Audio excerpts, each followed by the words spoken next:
Informativo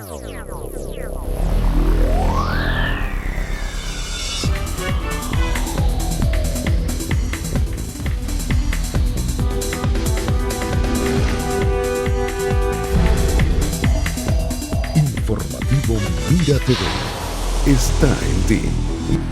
Amigas y amigos, sean todas y todos bienvenidos a la entrevista. Como siempre, un placer contar con su amable y gentil audiencia. Hoy tenemos a un invitado que no podía ser otro sino nuestro buen amigo, el doctor Nelson Díaz Layret, cirujano, urólogo, oncólogo, porque hoy estamos haciendo este programa de manera muy especial porque el 11 de junio se conmemora el Día Mundial del Cáncer de Próstata. Este día está establecido como una manera de estimular la concienciación acerca del diagnóstico precoz y que las personas tomen conciencia de la importancia de tratarse y de poder evaluar después de una cierta edad o de acuerdo a algunas circunstancias de su vida propia, saber lo que significa el diagnóstico. Así que bueno, doctor, muchísimas gracias por estar aquí, como siempre un verdadero placer y bienvenido. Gracias, Alexi, gracias. Nuevamente agradecido por la invitación, la oportunidad, nuevamente de hablar de un tema sumamente sensible e importante en relación a lo que es la salud masculina.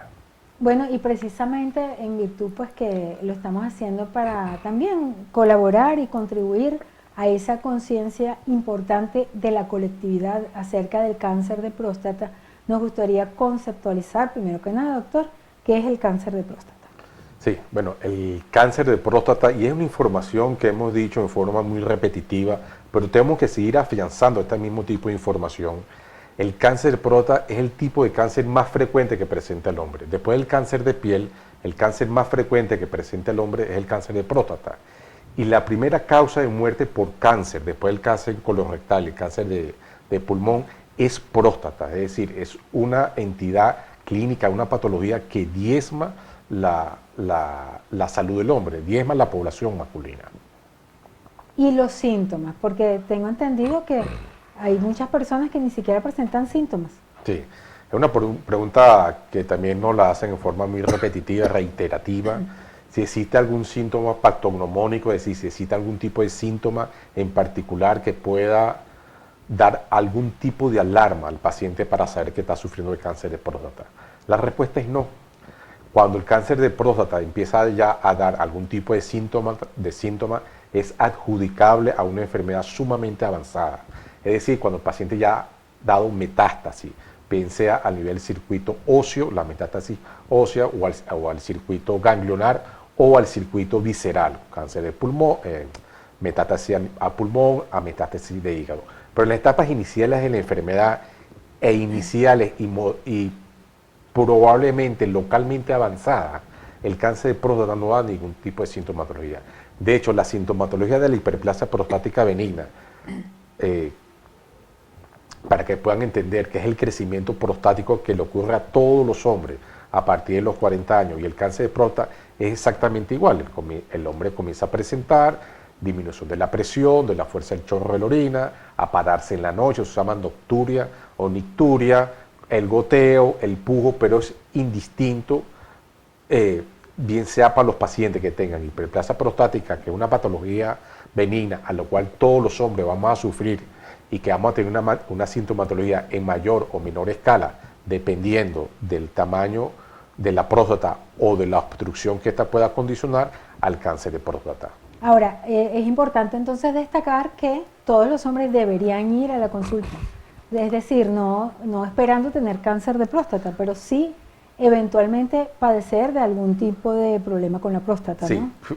Fíjate lo siguiente, nosotros siempre hemos dicho que a partir de la década de los 90, sobre todo cuando empezaron las campañas de pesquisa y despistaje de cáncer de próstata a nivel mundial, aumentó en forma considerable el número de casos de cáncer de próstata diagnosticados en el mundo, sobre todo con la llegada del antígeno prostático específico, que es un marcador tumoral. Y los pacientes se preguntan o nos preguntan que si anteriormente el paciente sufría de cáncer de próstata, porque según ellos puedan decir, su abuelo o su bisabuelo no sufría de esa enfermedad. Y la respuesta es sí, el cáncer de próstata siempre ha existido a lo largo de la historia de la humanidad. Y puede ser hereditario. puede ser hereditario. Lo que pasa es que anteriormente no se diagnosticaba el cáncer de próstata y los pacientes le adjudicaban la causa de muerte a una complicación metastásica de un cáncer primario que estaba en la próstata. Por ejemplo, tú le preguntas a los pacientes ¿qué murió tu abuelo? Y dice, bueno, murió del pulmón, murió del hígado. O sea, le adjudican la causa de muerte a la consecuencia final de una enfermedad que era el cáncer de próstata. Pero como no fue diagnosticada, ellos pensaban que la causa de muerte del abuelo fue el pulmón o fue el hígado por una complicación a nivel de estos dos sistemas. Pero realmente la causa primaria estaba en la próstata. Y lo importante del cáncer de próstata, y como te dije inicialmente, es que está diezmando la población masculina, no de ahorita, de antes, de toda la vida. A partir de los 90 hemos dado un vuelco significativo en cuanto al diagnóstico precoz y por ende eso se traduce en una expectativa, la calidad y la longevidad del hombre. Porque la importancia del cáncer de próstata, al igual que todos los cánceres de la economía, que es el diagnóstico precoz, que no solamente salvas vidas, es decir, un cáncer de próstata diagnosticado a tiempo tiene hasta el 97% de probabilidad de curabilidad, es decir, tiene todas las cifras estadísticas a su favor. Es un hombre que cura. Y no solamente eso, sino que le asegura una calidad de vida. Es un paciente que va a vivir bien. O sea, doctor, todavía uno, hablando pues con amigos, compañeros de trabajo, percibe algo que se llama miedo. Sí. Miedo en incluso ir al médico, ir al especialista, al urólogo. Siempre debe tener la persona, digamos, la conciencia de que así le dé miedo, tiene que ir. Sí. Le dé miedo quizás por el examen, o se ha estigmatizado un poco esa consulta. Pero ¿no? tú sabes que con el cáncer de próstata pasó algo muy similar a lo que pasó con el cáncer cuello uterino, el cáncer de mama en la mujer. Cuando se empezaron a ver que la población femenina joven, laboralmente productiva, con una expectativa de vida muy alta, socialmente incorporada a la sociedad, la estaba diezmando, se empezaron a disparar las campañas de concientización en relación al despistaje de cáncer cuello uterino. Al principio, ¿verdad? Cuando se empezaron a hacer las pesquisas de cáncer cuello uterino, la mujer era muy reacia a acudir al ginecólogo, o si iba con el marido, y si el que le iba a hacer el estudio era un hombre, un ginecólogo, el marido no lo permitía, tenía que ser una mujer, y eso tomó su tiempo, hasta que hubo una concientización, hubo una educación, y ya las mujeres, hoy en día, el despistaje... Ahorita los hombres van para el urólogo con las mujeres. Ahorita pasó exactamente con el cáncer pero con el cáncer de próstata pasó exactamente igual. Al principio el hombre iba mucho con su pareja, en la década de los 80, los 90, porque había todavía falta de información, pero se fue masificando, se fue recalcando la importancia de lo que es el diagnóstico precoz y sobre todo lo que eso implica, que es salvar la vida. La consulta urológica al principio era un poco tímida en cuanto al número de pacientes, iban con las esposas, el hombre si iban no querían que le realizaran el tacto, que es una herramienta fundamental para el diagnóstico, pero hoy en día, a nivel mundial diría yo, la consulta urológica está bien consolidada en el sentido que ya el hombre adquirió una conciencia porque se traduce en su vida. Y sabe a lo que va, ¿no? Que tiene que hacerlo porque es claro, su futuro. Y sobre todo porque, o sea, el cáncer de próstata, el primer factor de riesgo para el cáncer de próstata es la edad. Mientras más avanzamos en edad, más aumenta la probabilidad de que nosotros podamos desarrollar cáncer de próstata. Pero una edad en la cual el hombre todavía es laboralmente productivo, está incorporado a la sociedad y tiene familia. Entonces un hombre de 60 años, por ejemplo, que todavía está laborando, rehacer su vida incluso. que tiene familia, claro. que es laboralmente productivo, ¿sabe? Es un hombre que dice, mira, yo no puedo morir, no tanto por mí, es que de mí dependen muchas personas. Entonces es como una responsabilidad individual y una responsabilidad colectiva, ¿no? Ahora, doctor, la próstata, pues como tal, o cualquier padecimiento de ella, y el cáncer, que es el tema de hoy, precisamente por la conmemoración del 11 de junio del Día Mundial del Cáncer de Próstata, para concienciar a las personas. Digamos que no se sabe por qué da, quien le vaya a dar el cáncer le da, así se porte bien, así se coma sabroso, coma sano, haga ejercicio, le va a dar. Bueno, mira, ya se han identificado factores de riesgo para el cáncer de próstata. El primer factor de riesgo, como te mencioné inicialmente, es la edad.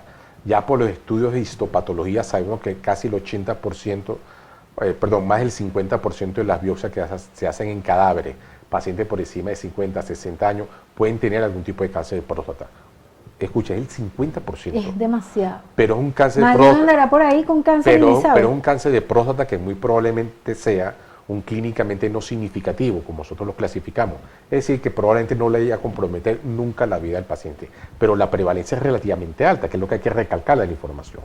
Entonces, primero O sea, le puede da. tener un cáncer que no sea tan significativo. Sí, un Eso cáncer me que llama no le la afecte. atención. Claro, hay dos tipos de cáncer. Bueno, hay varios tipos de cáncer, pero bajo este criterio está el cáncer clínicamente no significativo y el cáncer clínicamente significativo. El cáncer clínicamente no significativo es un cáncer sumamente pequeño que es una diferenciación de una línea celular dentro de la próstata que probablemente no vaya más allá y eso se quede confinado a ese grupo de línea celular o a ese pequeño segmento de la próstata y no pasa mayor cosa. Pero muchos de los cánceres de próstata sí crecen en forma significativa, anárquica, que es el que va a comprometer la vida del paciente. Lo otro es la raza. Ya se sabe que los pacientes, los afroamericanos, tienen el mayor índice de cáncer de próstata con una agresividad biológica por encima de la raza caucásica. Lo tercero es la alimentación. Eso también ya está demostrado. Por ejemplo, sabemos que los asiáticos tienen el menor índice de cáncer de próstata en el mundo y en muchas regiones allá ni siquiera hacen pesquisa para cáncer de próstata.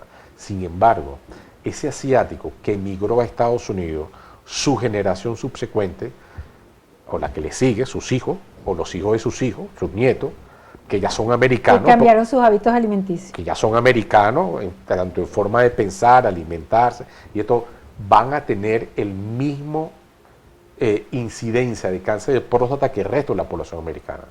Entonces, claro, la alimentación del asiático es distinta a la comida preservada, alta en grasas trans, que puedas tener influencia en el cáncer de próstata. Por ejemplo, se sabe que, por ejemplo, el licopene, que está presente en el tomate, es una forma de prevención para el cáncer de próstata.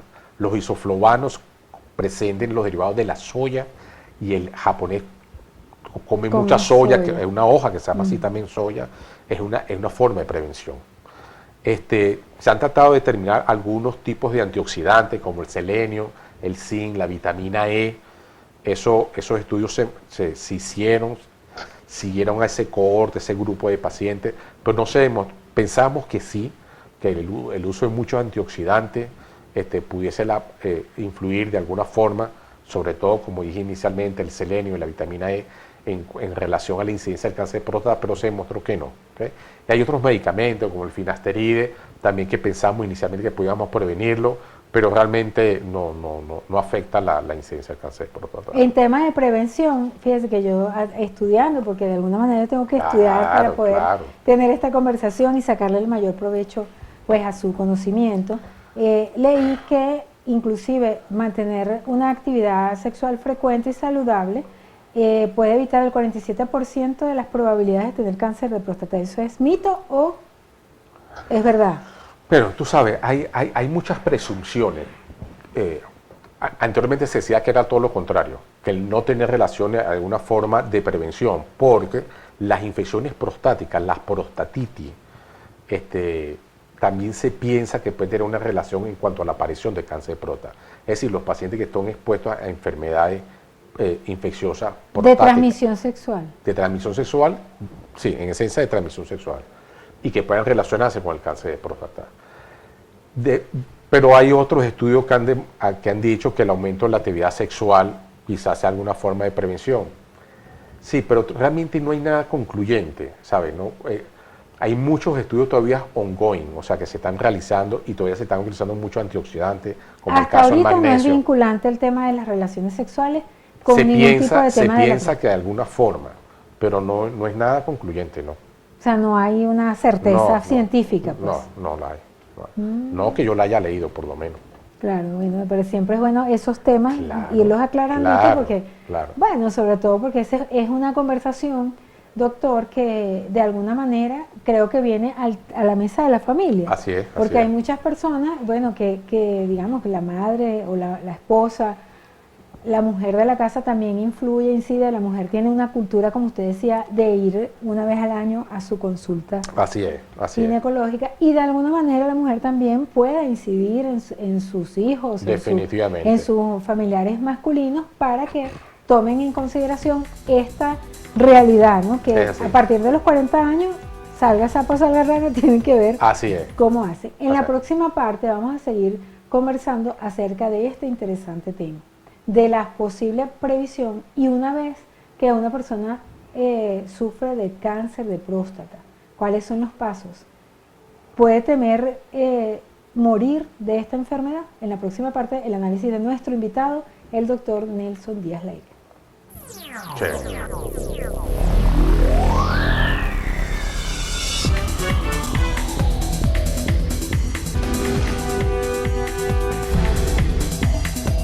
Informativo Mira TV está en ti. Aquí seguimos con nuestro buen amigo, el doctor Nelson Díaz Laire, hoy hablando del Día Mundial del Cáncer de Próstata, un día muy importante, se conmemora el 11 de julio y que es para concienciar a la población mundial acerca de la importancia del diagnóstico de esta enfermedad. Pero quedamos pendientes para conversar acerca de las posibilidades de muerte después de un diagnóstico de cáncer de próstata. Ya la palabra cáncer pues está estigmatizada, no es fácil oírla, pero el cáncer de próstata pues aterroriza a las personas que escuchan este diagnóstico. ¿Cuál es la verdad? ¿Cuáles son digamos, las estadísticas que hemos nosotros observado a nivel mundial? Y en su experiencia personal como especialista en esta materia, como urólogo y oncólogo, ¿qué nos puede comentar? Sí, mira, yo creo que el cáncer de próstata, cuando tú lo diagnosticas a tiempo, en las etapas iniciales, cuando ya hacemos lo que llama el estadiaje del paciente, es muy poco probable que comprometa la vida del paciente. Son pacientes con un antígeno prostático específico menos de 10, son pacientes que tienen un tacto prostático no tan alterado y al hacerle el diagnóstico por punción, por biopsia punción, diagnostica la enfermedad y las opciones que tenemos para ofrecerle cirugía o radioterapia, o inclusive crioterapia o braquiterapia, cualquiera de esas alternativas en sus etapas iniciales, tú le puedes prácticamente asegurar al paciente que va a tener un 85 a un 97% de probabilidad de cura. El problema del cáncer de próstata y en el cual la cifra se invierte en forma drástica es cuando ya está en estadios relativamente avanzados. O sea, la gente se descuidó y Sí, ¿en qué tiempo avanza eso? Bueno, el cáncer de próstata tiene una biología de progresión sumamente lenta. Es por eso que los controles son anuales. No hace falta hacer controles semestrales o trimestrales. Si el paciente tiene factores pronósticos normales, antígenos prostáticos dentro de lo que le corresponde para la edad, generalmente son antígenos prostáticos menos de 3.7. El antígeno ideal para los pacientes menos de 60 años debería estar en menos de 3.7. Con un tacto rectal prostático normal. Valorarlo anualmente es más que suficiente.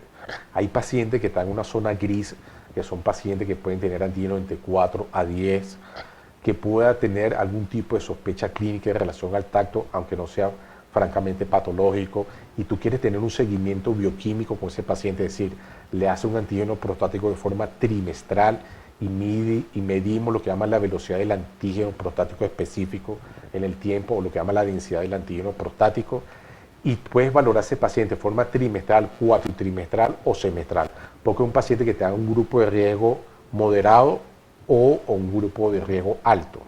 Pero en condiciones normales, y para que la gente se lleve una idea en forma macro, una vez al año es más que suficiente. Es más, Aunque esté diagnosticado de cáncer. no, es otra cosa. Ahí Es es más, otra los cosa. pacientes de muy bajo riesgo de cáncer, por ejemplo, pacientes que tienen antígenos que están en 0, no importa el decimal, si es 0,1, 0,9, próstata pequeña, tacto normal, hasta cada 18 meses es más que suficiente ver a ese paciente. Ajá, pero el cáncer sí tiene que ir. Claro, estar una súper. vez que haces el diagnóstico de cáncer, ¿verdad? Tú tienes que saber dónde estás con el paciente. Si la enfermedad solamente está localizada en la próstata, eso es lo que llamamos un cáncer órgano confinado. Si compromete los márgenes más allá de la próstata, es lo que llamamos un cáncer localmente avanzado, o si el cáncer ya está diseminado. Y eso es lo que llamamos nosotros un estadiaje. Y dependiendo del estadio, es decir, dónde estamos en relación al cáncer de próstata, es que tú ofreces las alternativas de tratamiento para el paciente. Y eso obviamente, hay factores pronósticos, hay tablas, hay algoritmos en relación al antígeno, a lo que llama la escala de Gleason, a la edad del paciente, que nos da el pronóstico de la enfermedad que pueda comprometer o no la vida del paciente. Y dependiendo de eso, depende de la agresividad terapéutica y las alternativas que le vamos a ofrecer a un paciente.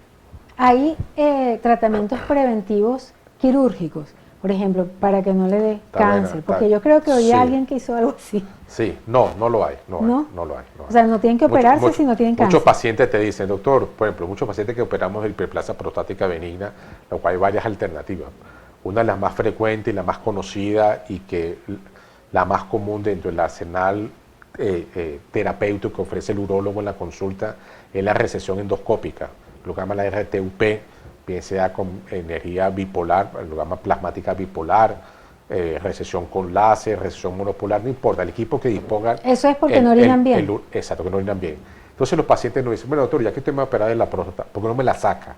Esa es una pregunta típica del paciente. ¿Y si le sacan la próstata, no tiene disfunción eréctil? No, por ejemplo, ¿por qué no me la sacan? Dice el paciente. Wow. Entonces le miran, una cosa es sacar parte del tejido que te está obstruyendo la vejiga para que puedas orinar bien, y otra cosa es sacar la próstata. ¿Y si se puede sacar la próstata? Claro, pero para sacar la próstata de forma completa, el paciente debe estar diagnosticado con cáncer, porque es una cirugía diametralmente distinta.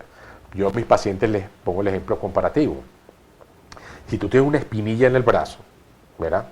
Hay dos formas de solucionar el problema. Exprimir la espinilla y ya, o cortarte el brazo. Ahora, yo no te voy a cortar el brazo para sacarte una espinilla. Claro, si te corto el brazo, con seguridad más nunca te va a salir la espinilla. Es un ejemplo muy ilustrado.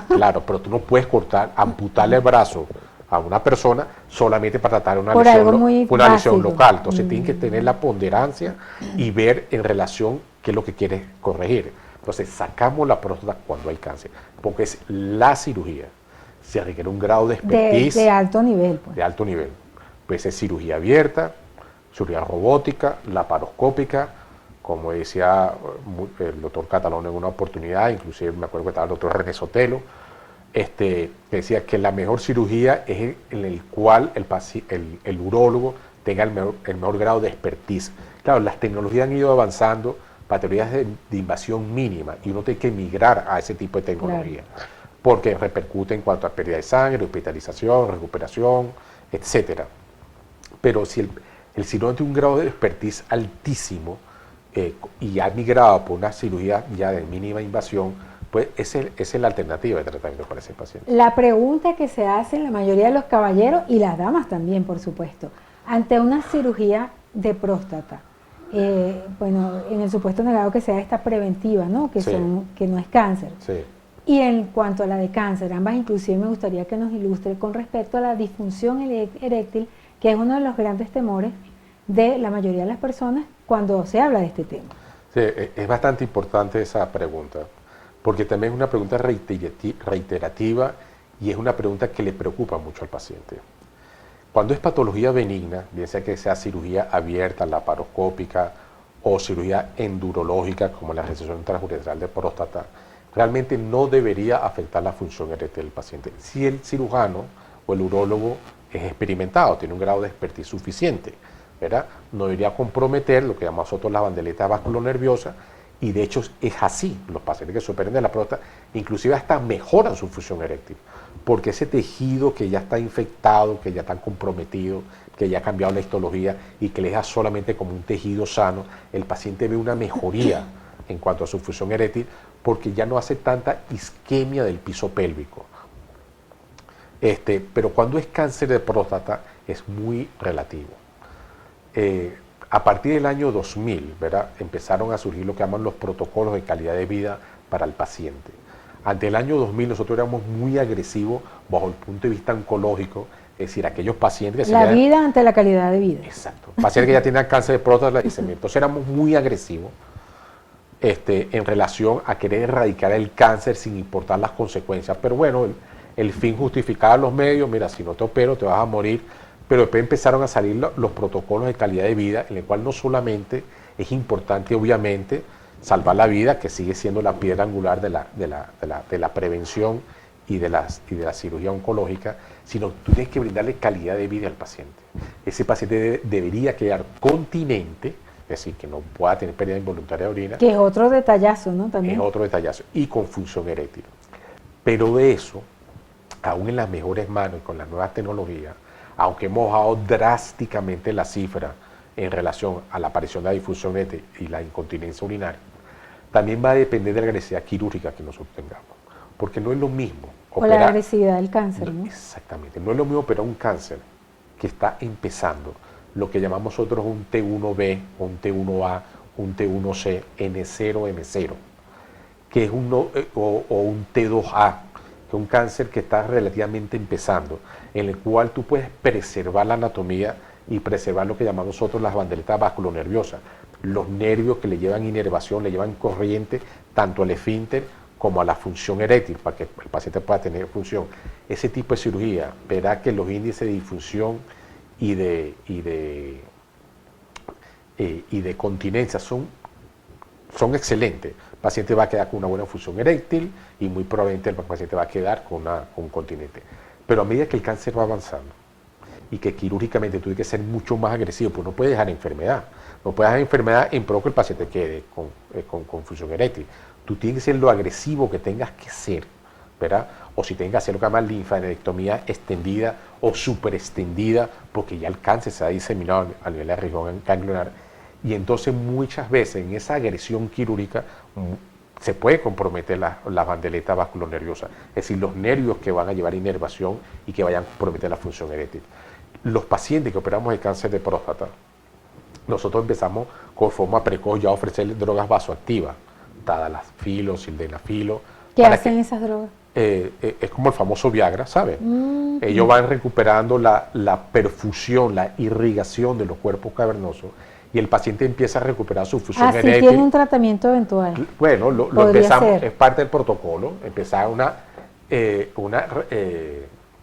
como una recuperación, un tratamiento para que puedan... Sí, es una rehabilitación o es una terapia ayudante de apoyo para empezar a perfundir, a mejorar la llegada de sangre efectiva a nivel de los cuerpos cavernosos y evitar, obviamente, la difusión eréctil. Y muchos pacientes a la larga, ¿verdad? Pero claro, eso depende del estadio y qué tan avanzado está la enfermedad. Y quizás la edad del paciente, recuperan, ¿no? La edad del paciente. La edad del paciente, exactamente, eso es fundamental. Y la experiencia del cirujano. Los pacientes logran recuperar su función eréctil y su continencia. Pero esto es como me decía un colega, esta es una carrera de fondo.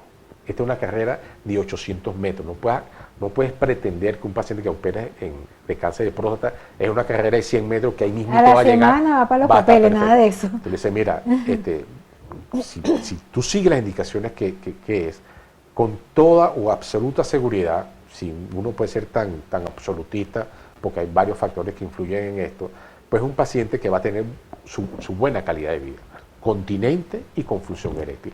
Y en el peor de los casos, perdón que te interrumpa, que quede con disfunción eréctil, porque hay muchos protocolos en relación a la recuperación a la función. Primero empieza con drogas vasoactivas a baja dosis, 2 veces por semana, 3 veces por semana. Hay protocolos inclusive que ya están dando hasta 100 miligramos de sildenafil diario. Si no responde, entonces van para las sustancias de inyección, como el alparastodil anteriormente, todavía se sigue usando el Bimix, el Trimix o el Tetramix, que son combinaciones de drogas para estimular la función eréctil. Y si en el último recurso tú ves que empezando de los menos agresivos hasta lo más agresivo, el paciente no te responde, pues te quedan las prótesis penianas como último recurso. ¿Hay prótesis? Claro, prótesis, lo que llaman la famosa bombita. Ok, wow. Eso, vamos a tener después que hacer un programa de eso. Claro. Mira, para finalizar nos gustaría ya su recomendación precisamente para concienciar a las personas a que tomen las previsiones de acuerdo a la edad, su raza, etcétera, debido pues a que el cáncer de próstata es una realidad. Si una persona tiene 60 años y no ha asistido nunca a un urólogo, debería preocuparse. ¿Doctor? Sí, el mensaje final, como siempre, es la prevención. Y al igual que todos los cánceres de la economía, el diagnóstico precoz hace la diferencia y no pasa nada. Un cáncer de próstata diagnosticado a tiempo, tú puedes dar inclusive terapias de invasión mínima, como la braquiterapia o la cirugía, también depende de la edad. Y el paciente va a tener su calidad y su expectativa de vida asegurada. La prevención es todo. Un cáncer de próstata diagnosticado a tiempo, tienes el 97% de probabilidad de curabilidad y no pasa nada. Es una estadística grande con relación a, Sí. a tener la previsión. La edad de despistaje empieza a partir de los 40 años a los pacientes que tengan un antecedente de primera generación de cáncer de próstata, es decir, un papá o un hermano, porque también se ha demostrado que existen factores genéticos asociados y ya se han identificado los locus y los cromosomas asociados para el cáncer de próstata, como el P53, el PTEN. Entonces, un paciente que tenga antecedente de primera generación de cáncer de próstata, papá o hermano, ese paciente debe chequearse a partir de los 40 años. Y si no, la edad puede ser a partir de los 45 años. Una vez al año, antígeno prostático, perfil 20, examen de orina y la valoración por su urólogo de confianza, es más que suficiente. Es una recomendación que podría eventualmente salvarle la vida y también el futuro con su familia. Es así, es así. Disfrutar es sano, porque una cosa es estar enfermo, otra cosa es estar sano. Es así, es ¿Verdad? así. Es así. muy importante. Muchísimas gracias. Gracias, Nelson. Darcy, nuevamente. Gracias a todos por la oportunidad de compartir con ustedes este ratico de información y crear esa conciencia en cuanto a la prevención. Así es, muchísimas gracias. Gracias, Nelson Díaz Lairet estuvo con nosotros. A ustedes, nuestros queridos y distinguidos televidentes, gracias porque una vez más nos permitieron acompañarles a través de Mira TV. Nuestro director Antonio Brantes, y quien tuvo el inmenso placer de conversar con ustedes, nos sentimos complacidos y les deseamos una maravillosa jornada.